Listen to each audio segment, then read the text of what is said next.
Hello, my name is Kindson Munonye, as you can see, and today we are starting our discussion in Project Procurement Management knowledge area.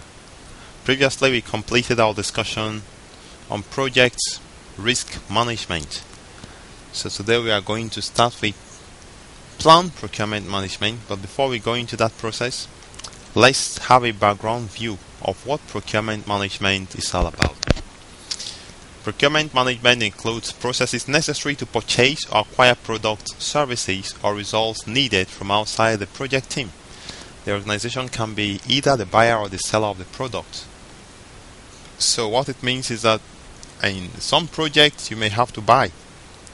For instance, your consumables, your papers, the computer equipment you need, the stationaries, and every other thing you might need has to be bought. So how are you going to do it? Will you walk down the street, enter a shop, and just pay some few notes and then pick it up? Is that what you are going to do? According to the Pinboard Guide and following the best practices, you have to have a well-thought-out procurement management. So, procurement management will include contract management and change control processes required to develop and administer contracts or purchase orders issued by authorized project team members. So we have that procurement management will include something like controlling any contract issued by outside organization, which is a buyer, that is acquiring deliverables from the project. Then administering contractual obligations placed on the project theme by the contract. As we move on, we get a clear understanding of what contract is all about. Now, the procurement management processes has 4 processes. The procurement management knowledge area has 4 processes. You have 1 planning process, 1 execution process, 1 monitoring and controlling process, and 1 close process. The first one, Plan Project Procurement Management, documents the project procurement decision specifying the approach and identifying potential sellers. So take note that in planning you identify potential sellers. You are not choosing the sellers yet, so you're identifying sellers that might be chosen from. In conducting procurement, you obtain sellers' responses. In conducting procurement, you are now choosing a seller and then award a contract to him. So the signing of the contract is done in conduct procurement. Controlled procurement is managing the procurement relationships, monitoring the contract performance, and making changes and corrections as appropriate. Then we have the closed procurement, completes each procurement and closes it out. So Plan Procurement Management is the first process in this knowledge area we are going to discuss, and Plan Procurement Management is the process of documenting project procurement decisions and specifying the approach and identifying potential sellers. So this first one is in-house. It's within the project team. You are doing the plan of what you are going to do. So at this time you are not having any contact with the sellers or with the contractors. For now you've not got anything to do with them. You are just planning, what am I going to do, how am I going to buy items, who are the potential sellers or contractors I might use for this project. That is what you are doing, and you are doing this and you are documenting it. You are documenting it in a very important document called the Procurement Management Plan. So during the plan procurement, you identify project needs that can be best met or should be met by acquiring products from the outside. You also decide or determine which needs will be accomplished within the project team without any need for outside parties. When the project obtains products or services from outside, then the process of planned procurement management through close procurements are performed for each item to be acquired. So if you are going to buy, let's say, an excavator, You're also going to buy, let's say, a multi-purpose printer, then it means that you are going to have two different contracts, right, running for each of them, provided they are coming from two different contractors. Let's now take a look at the ITTOs of Plant Procurement Management. The input is a project management plan, which contains all the subsidiary plans. We also have requirement documentation and output of the collect requirement from the scope management knowledge area. We have the risk register, remember, is an output of the identify risks. Activity resource requirements is an output from the identify activity resources, right? If I'm not mistaken, this is also under the project time management. We have the project schedule from project time management, stakeholder register from stakeholder management, coming out from identify stakeholders under the initiation process group. Activity cost estimates coming out from the estimates costs from the project cost management knowledge area. And we also have enterprise environmental factors and organizational process aspects. The tools and techniques you are going to use to plan your procurement include make or buy analysis, expert judgment, market research, and meetings. We are actually going to focus on make or buy analysis and market research. The output from plant procurement management will be procurement management plan for sure, procurement statement of work. We're going to understand what this is all about.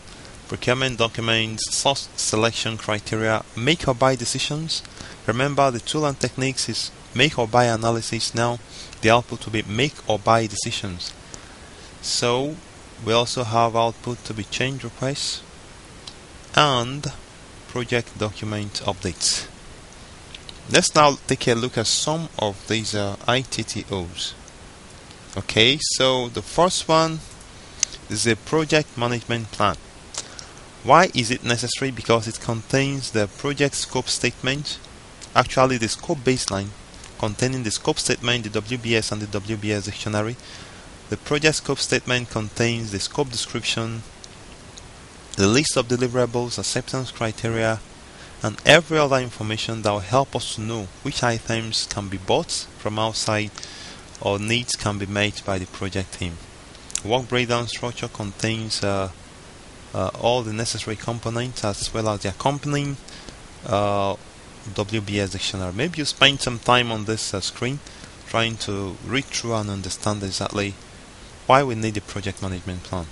Requirements documentation includes information about project requirements considered during planning for procurement. So requirements with contractual and legal implications may include health, safety, security, performance, environmental, and so on and so forth. So this is necessary for you to plan your procurement management. Of course, we need risk register to plan procurement management because this contains list of risks, right? So along with the result of the risk analysis and risk response planning, the risk register gives you some information as to how you are going to plan. The response plan or the responses to risks documented in the risk register might require expertise from outside contractors. So we actually need this item. Then we have these 4 items: activity resource requirements, project schedule, activity cost estimate, stakeholder register. So these are also items you need in planning procurement. Enterprise environmental factors. For instance, market conditions might affect your procurement planning because you need to determine dates of delivery of these items, so date of completion of the work being carried out by contractors in your organization. We also have local requirements, and suppliers might include parts, performance, or reputations are also included in enterprise environmental factors that might influence the planned procurement management process. We have organizational process assets that can also influence the planned procurement process. For instance, formal procurement policies, procedures, and guidelines. We have something like management systems that are considered in developing the procurement management plan, and selecting the contractual relationship to be used. So we also have established multi-tier supplier system of pre-qualified sellers based on prior experience. So one of the assets the organization may have that you can leverage on is list of pre-qualified suppliers maintained in the organization's data store. It's part of the organizational process asset. You might have this item handy for you to carry out the planned procurement management process. Let's now take a look at some of the items, some of the concepts you need to know in planning procurement management. All legal contractual relationships generally fall into either fixed price or cost reimbursable.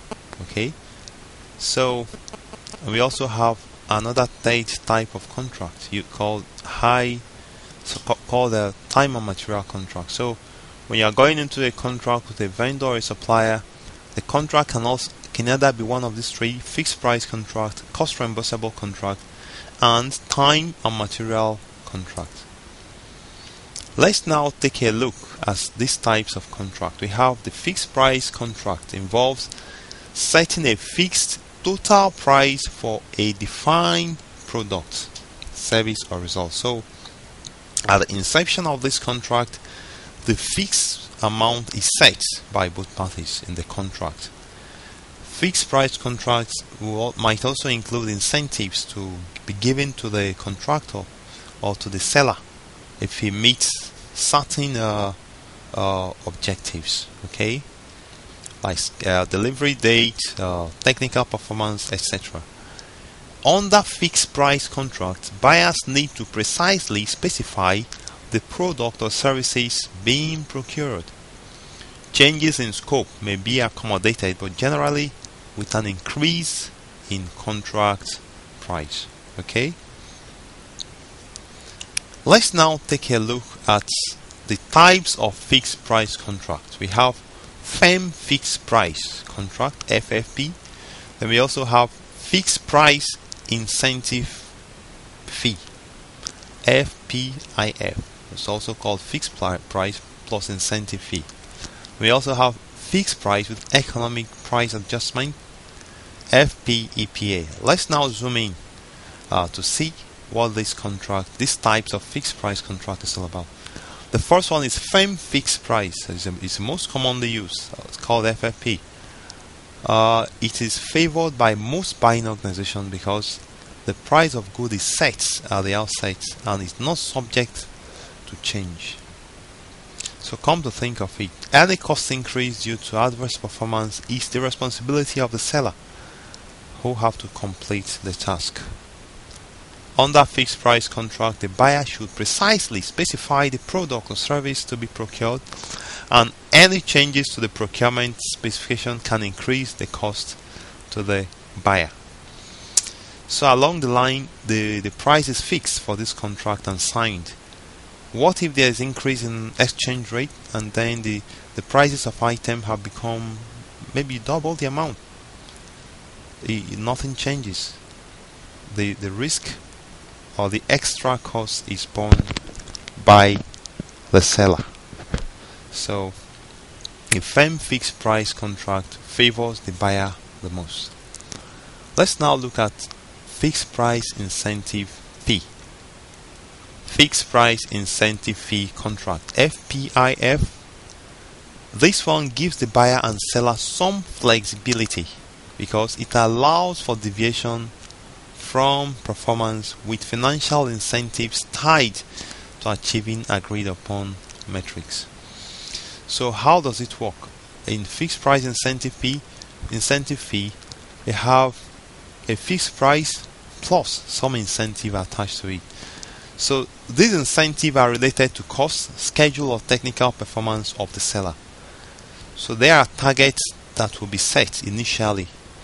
The final contract price is determined after completion of all work based on seller's performance. Under FPIF, a price ceiling is set. and all costs above the price ceiling are responsibility of the seller, who is obligated to complete the work. Alright. Then we have fixed price with economic price adjustment, FPEPA. It's used whenever the seller's performance period spans a considerable period of years, as is desired with many long-term relationships. It has a special provision allowing for predefined final adjustment to the contract price due to changes in condition, such as inflation changes or cost increases for specific commodities. So you now say this fixed price with economic price adjustment that tend to protect either the buyer or the seller depending on changes in the prevailing market condition. The economic price adjustment clause needs to relate to some reliable financial index, which is used to precisely adjust the final price. The FPEPA contract is intended to protect the buyer and seller from external conditions beyond their control. For instance, scarcity of forex, transportation issues, or maybe the spike in exchange rate and so on are part of the economic price adjustments. Let's now look at another type of contract, because we mentioned there are three types. We have fixed price, we have cost reimbursable, we have also time and material. Now let's look at cost reimbursable contract. This category of contract involves payments to the seller for all legitimate actual costs incurred for completed work, plus a fee representing seller's profit. Okay, so cost reimbursable contracts may include financial incentive clauses whenever the seller exceeds or falls below defined objectives such as cost, schedule, and technical performance targets. A cost reimbursable contract provides project flexibility to redirect the seller whenever the scope of work cannot be precisely defined at the start and needs to be altered, or when high risk may exist in the effort. So what we are saying in cost reimbursable is that the seller buys some items, installs them using his own money, and then he submits a bill for you, and then you reimburse him. That is how cost reimbursable works. So the seller is paid from time to time. There are also three types of cost reimbursable contracts. One is cost plus fixed fee. The second is cost plus incentive fee, cost plus award fee. So take note that we have costs. The seller has to be reimbursed his cost. Then the first one has to do with a fixed fee is now attached to it as the seller's profit. Then we have incentive fee as the seller's profit and award fee. Let's look at them. The first one is cost plus fixed fee. Here the seller is reimbursed for all allowable costs, okay, and received a fixed fee payment calculated as percentage of the initial estimated project cost. The fee is paid only for completed work and does not change due to seller's performance. Fee amounts do not change unless the project scope changes. So for cost plus fixed fee, there is nothing like varying the fee based on performance of the vendor. No, the price is the fee is also fixed initially. We have cost plus incentive fee. Okay, here the seller is reimbursed for all costs. Okay, and then received a predetermined incentive fee. This incentive fee is not fixed. It is based on achieving a certain performance objective as set forth in the contract. In this contract, if the final costs are less or greater than the original estimated costs, okay, then both the buyer and the seller share costs from the departures based upon a pre-negotiated cost-sharing formula. For example, 80-20 split over or under target cost based on the actual performance of the seller. So what we are saying here is, when we have a final cost that is greater than the original estimated cost, then the excess is shared by both the buyer and the seller. The third one is cost plus award fee. And this one, the seller is reimbursed all legitimate costs,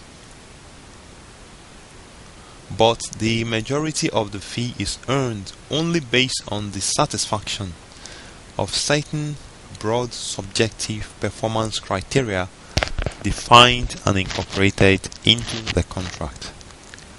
So this award fee is determined based on the subjective determination of seller's performance by the buyer and not subject to appeal. So this cost plus award fee, the cost, all legitimate cost is paid to the seller, then the award fee is determined by the buyer based on some criteria that the buyer has fixed.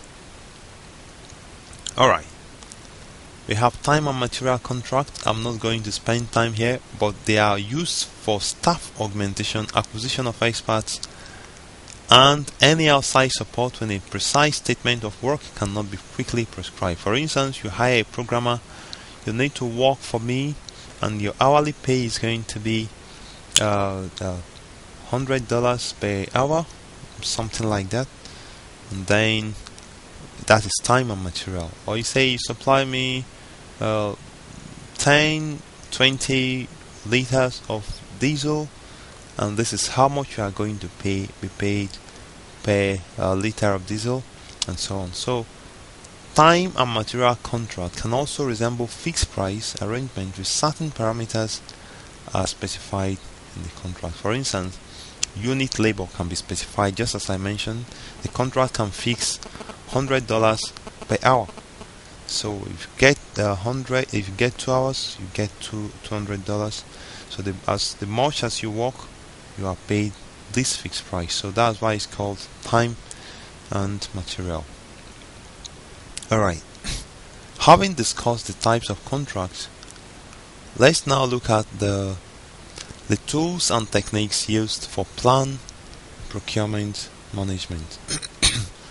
We are talking about plan procurement management, not risk.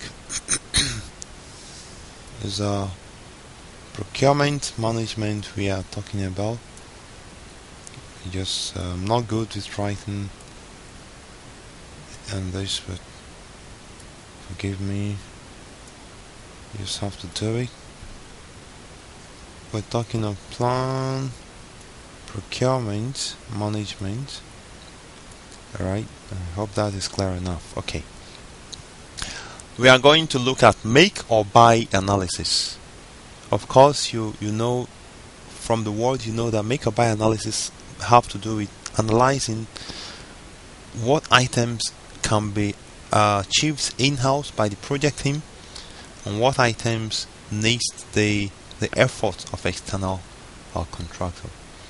So you determine when a work can be performed by project team or should be purchased from the outside. You should consider all related costs, both direct and indirect costs, as well as direct support costs. Let me give a quick example. Let's take, for instance, you are going to hire a crane, okay? And the cost of the crane, let's take, for instance, is $500 per day. You are going to hire it for 10 days. Okay, that means that you need $5,000, right? Okay, so, and if the price of the plane just to buy it off is, let's say, $20,000, of course you can consider hiring the crane. You spend $5,000 using it for 10 days and pay $5,000, and instead of buying it for $20,000. But let's take again, you are going to use this crane for let's say 100 days, okay, and you are paying $500 per day, okay, you're going to use it for 100 days. Now it means that you are going to spend 100 or 50,000 for the 100 days. $500 per day for 100 days, you are paying 50,000.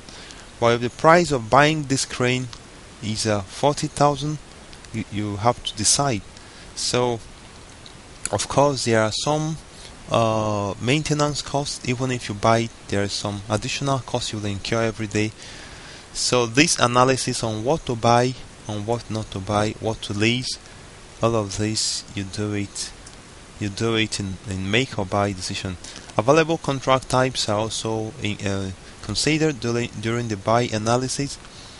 Okay, the risk sharing between the buyer and the seller determines the suitable contract types, while the specific contract terms and conditions formalize the degree of risk being assumed by the buyer and seller. Expert judgment, we've discussed it a million times. Another tool and technique is market research. It means going out to the market to check how much does these things cost. You compare it with the budget you have. So market research includes examination of industry and specific vendor capabilities. Procurement teams may leverage information gained at conferences, online reviews, and a variety of sources to identify market capabilities. Alright, so that's about market research. You have to go out to the market, to online, to conferences to check what are the prices for items in your that you need to buy or make in your project. Meetings are also necessary. These are not bidder conferences. These are not meetings with vendors, but meetings with potential bidders. Okay, by collaborating with potential bidders, your organization purchasing the material or service may benefit, while the supplier can influence a mutually beneficial approach or product. Alright, we need the output to be the procurement management plan. It describes how the procurement process will be managed from developing procurement documents through contract closure. Procurement management plan includes guidance for type of contracts, risk management issues, whether independent estimates to be used and whether they are needed as evaluation criteria. It also contains information needed to manage multiple suppliers and standardized procurement documents. So the procurement management plan is one of the significant outputs of the planned procurement management. Now I want you to understand this important point I'm making. It says a procurement management plan can be formal or informal. Okay, it can be highly detailed or broadly framed, and is based upon the needs of each project. So there is nothing like standard procurement management plan. It can be changed based on the particular need of the project. Alright, this one is another important output, and that is the procurement statement of work. There has to be a procurement statement of work for each procurement, and this is developed from the project scope baseline and defines only that portion of the project scope to be included within the contract. The SOW describes the procurement item in sufficient detail to allow prospective sellers to determine if they are capable of providing the product, services, or results. So this is not a question of, okay, a seller says, I think they will need 100 blocks for this contract, therefore let me bid for 100 blocks, and you now write a proposal and submit. No, it doesn't work. You need to have this procurement statement of work first. So this is prepared by the seller, presented by the buyer, right, by the performing organization, and presented to the seller. It's very clear statement, and help the seller know if they can provide these items, if they can provide this service. This procurement statement of work should contain enough detail. The detail will vary based on the nature of the item, the needs of the buyer, or expected contract form.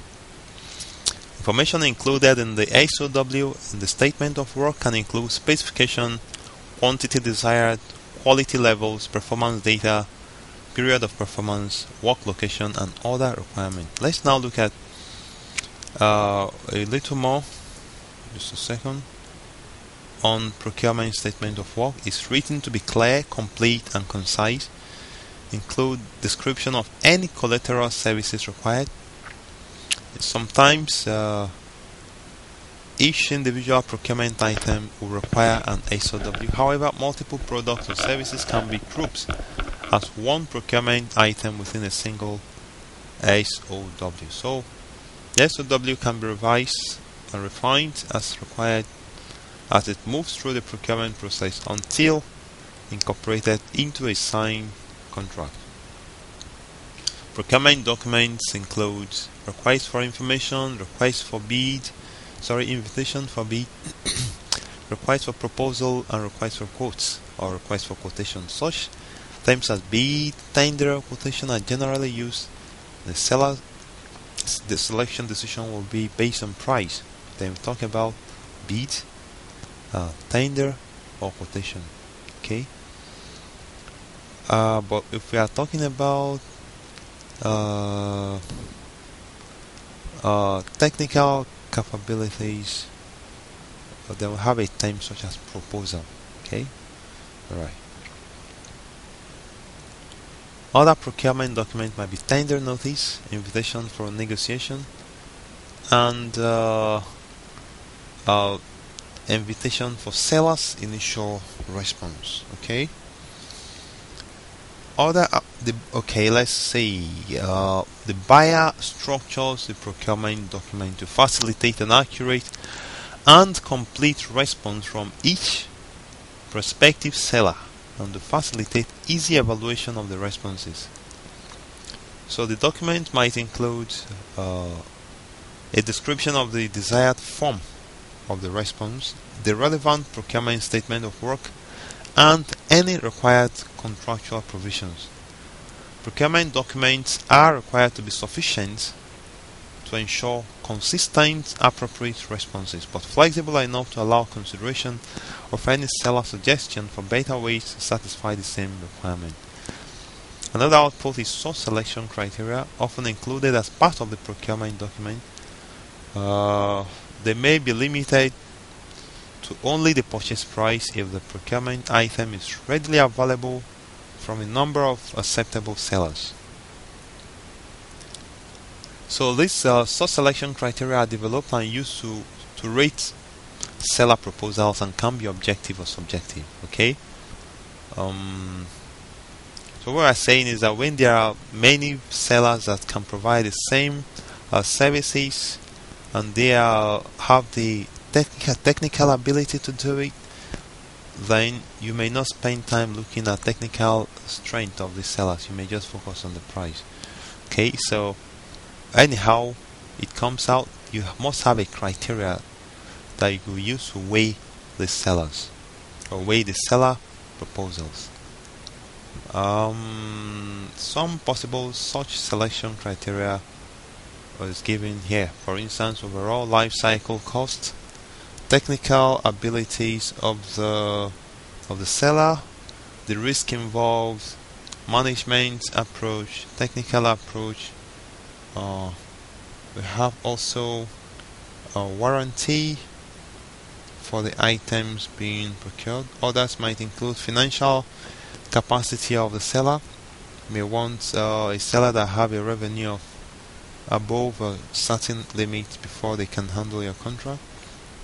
Have production capacity and interest, size of the business of the seller, maybe you want to use it, best performance of sellers, references from outside sources, intellectual property rights, proprietary rights, etc. So these are items that you might use as source selection criteria to evaluate the seller proposals. Then another output is make or buy decisions. Here you have a document that you've specified items you want to buy or items that has to be done in-house by the team.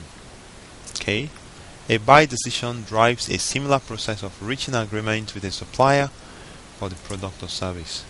We have change requests. A decision that involves procuring goods, services or resources typically requires a change request. Other decisions during procurement planning can also create the need for additional change requests. So what we are saying is that in the course of planning procurement, you might observe certain things that need to be bought, and then you check, okay, this item cannot be available until so amount of time. It means you need to change your schedule to reflect this information. For you to do that, you need change requests to be written. We have procurement project document update. For instance, requirements document might be updated, requirements traceability matrix might also be updated, and the risk register. So this is how we wrap it up on the plan procurement management knowledge area. I hope you've learned much from this. It's been quite a volume of work we've covered in plan procurement. I would like to advise, please go back to review the types of contracts, the fixed price contract, and the cost reimbursable contract, as well as time material contract. Try to understand how they work and when to use them. As usual, I'm taking you back to the ITTOS page so that you spend some time going through it and possibly memorize them. I want to thank you very much for joining me, and please join me in my next presentation as I'll start with the second process under the procurement management knowledge area, and that will be conduct procurement.